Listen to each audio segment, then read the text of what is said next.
Би бол оюутны хайгаад байдаг 5 цаг наран ярихдаа яагаад огцсон одоо ухаан удгийг авна гэснээс болж огцсон шүү дээ. Өөр байхгүй шүү.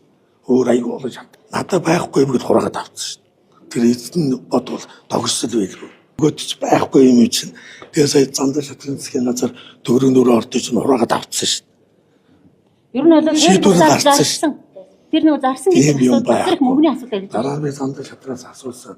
За төгрөгнөрөө орд хинээс хураагаад авчваа гэсэн. Надаа нэг шийдвэрийн төслөө гэсэн. Энд дээр нэг юм болоо. Гүтэр чинь хэрвээ минийх юм бол надаас сурааж бол надаас асууна үстэй. Гол нь яг та зарсан юм биш дамжуулж те. Юу гэж тийм байх вэ? Тэгээд чинь зохион байгуулалтаа миний бодсноор бол ухаан удгийн асуудал яригдаа тэрэнгүүдийн уучрал зөрүүлээ тийм гаргаж иж сарамжуулсан юм байли. 28 оны сонгуульд байна гэдэг биш бол тээ. Тийм учраас одоо надыг одоо ингэж янз бүрээр бооролт гэж байлгах.